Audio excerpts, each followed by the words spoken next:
What happens when a wrong turn in high school leads to a 25-year career in psychology? For Christine Lewis, randomly opening a university course guide turned out to be one of the best accidents of her life. Professionally Psyched is the podcast that brings you cutting-edge psychology research and real-world insights from our psych community of clinicians, researchers, and educators alike. We're here to explore how psychology shapes our everyday lives and impacts the world around us.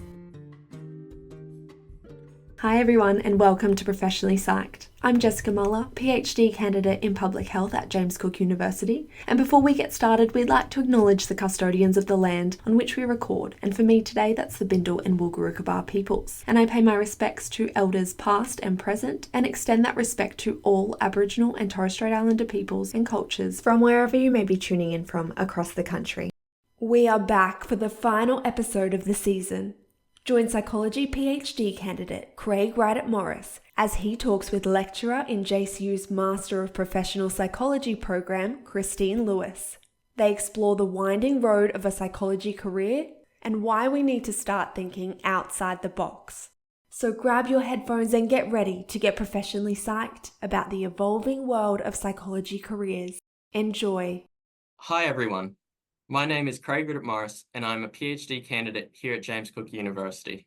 Today I'll be interviewing Dr. Christine Lewis, the lecturer for the Master of Professional Psychology program here at JCU, as well as a lecturer for undergrad and honours. Christine, would you like to tell me a little bit about yourself? So as you mentioned, I'm a lecturer in the MPP, the new Masters of Professional Psychology program. I've only been at JCU since January, beginning of this year. And prior to that, I've worked in the field for 25 years or something. So I have done a whole heap of various jobs over that time. Well, you bring lots of great experience to the program and to the university. Could you tell me a little bit about how did you get on your current career path? My career has been very bumpy. By bumpy, I just mean there's been lots of changes, I guess. I fell into psychology, literally, because I was always going to be a vet, was what I had planned to do. And then I got some not so great career advice from a school careers counsellor. Who suggested I drop a subject in year 12 and replace it with something else. And so when I went to apply to university to be a vet, I was ineligible because I hadn't done the subject that I dropped. So I opened up what used to be the old SATAC guide. I studied in South Australia. It used to be a big book, a physical book that you looked through of all the university degrees possible. And I randomly opened a page and psychology was there. And I thought, okay, I'll put psychology down. And back in those days, you had about a month or 2 months between your first application and then you could change your preferences. And I thought, oh, well, in that month, I'll figure out what it is I'm going to do. And I never figured it out. And 25 years later, I'm still here. So kind of how I got into it in the first place. Yeah, did my undergrad and honours at Flinders Uni down in South Australia. Did a year of what used to be the 4+2 back then, which looked nothing like the 4+2 as it is now, and it's being phased out now obviously as well. But I did a year of that and felt like I wasn't really learning as much as I wanted to learn, so I went back and did my master's at Adelaide Uni. My background's organisational psychology, organisational human factors, so did that and went from there. Great. And so how did you find out about the role here at JCU and get into that? So for the past 10 years, I've been working in educational psychology. Mm-hmm. So when people ask me what type of psychologist I am, see, at universities, academics will often ask you, what's your background? What's your type of psychology? And I find that really tricky because my master's and doctorate are both in organisational psychology. And I worked in organisational psychology for a long time, but I started my career in educational psychology. And my last 10 years before I was at uni, I was working in educational psychology. So I'm kind of an organisational educational psychologist, but I was working for Catholic Education here in Townsville for 10 years as a school psychologist.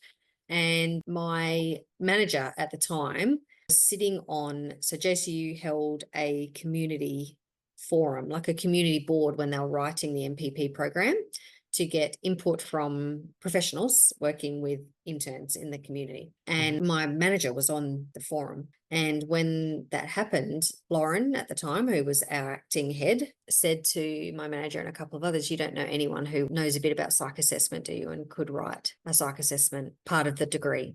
And my manager contacted me and said, unfortunately, I only know one person who would be good at that, and that's you. So here's the job link if you want to have a look at it. And so that's kind of how it came up. And even then, I loved my job, wasn't interested in kind of leaving, but I had a chat with Lauren and she kind of convinced me to have a go. So I took 12 months off cath ed and here I am. That's great. It's good to hear even the different ways in which you can move from different roles in organizations or different settings into something like you're doing right now. What keeps you passionate about psychology? Is there anything specific? I find psychology generally super interesting. I love that there's lots of different areas in psychology. So I've been a psychologist, so let's say 25 years, but I have had 10 or 12 different psychology jobs, and that probably keeps me passionate. I like to feel challenged, I guess, and I like to not be doing the same thing over and over again. One of the things I struggle with in psychology is, and this is one of the parts that most people love about psychology, and this is why people get into it. And whenever I tell students this story, they always kind of laugh at me, I guess, because most people love the fact that psychology is grey.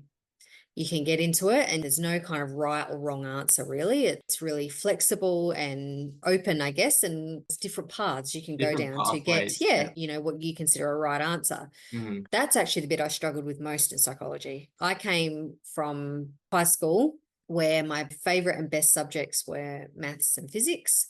And I, like I said, flipped open the SATAC guide and landed on psychology, and had no one in my family who'd have been to uni before or could offer any advice.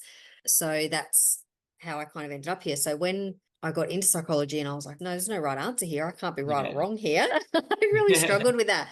And so I think that's how I ended up down the organisational psychology path, not because there's definitely a right answer, but I felt like there was more of an answer.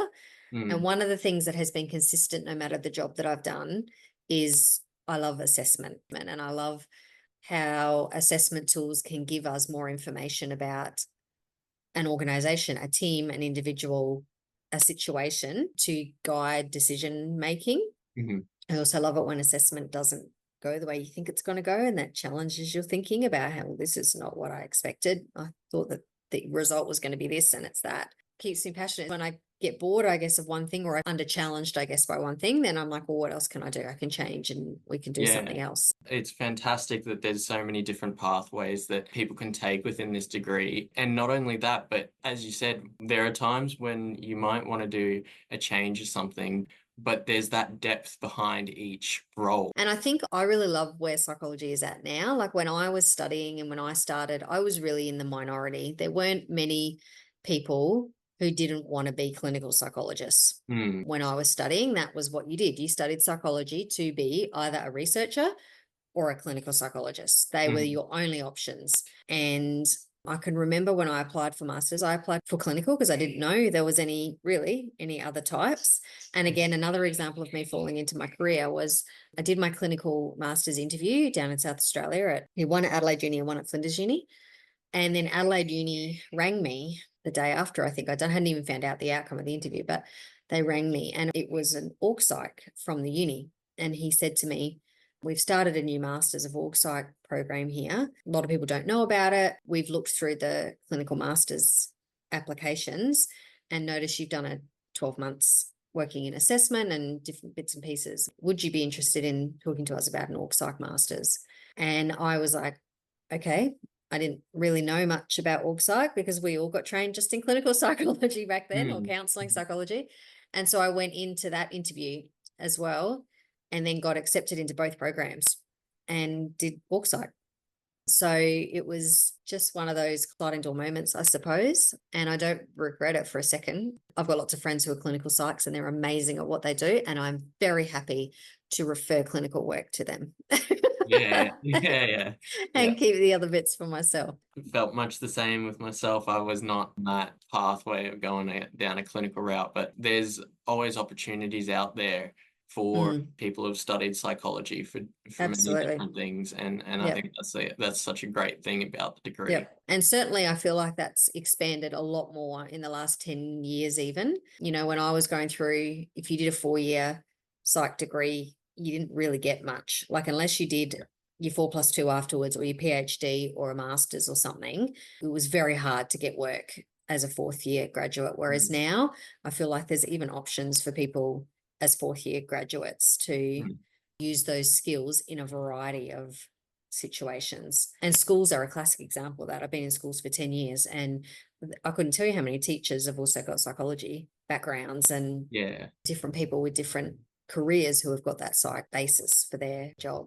There's many different areas in psychology, but the biggest question is always what's next. I think the biggest issue in terms of psychology generally, so this is not necessarily research, but in terms of psychology generally, is the fact that we just do not have enough of us. We've got a massive shortage in the community of psychologists and a huge demand. And whilst that presents great opportunity for our students and for people who are studying, the way that we train psychologists really bottlenecks the field. We can put 100 people through an undergrad degree every year, but because of the training requirements at that master's level and higher, which is guided by our governing bodies, by APRA and APAC and different things, not the uni itself, we were only putting 10 people through and ending up with 10 psychologists at the end, if they all pass. And so what we're now reaping the benefits of, I guess, in the community is a massive shortage because of those training requirements. Now, I'm not saying the training requirements are not there. Being a psychologist is a hard gig and you need to make sure people are competent. But I think the next biggest issue for us, or the current biggest issue for us, is thinking about how we train psychologists and how we graduate psychologists.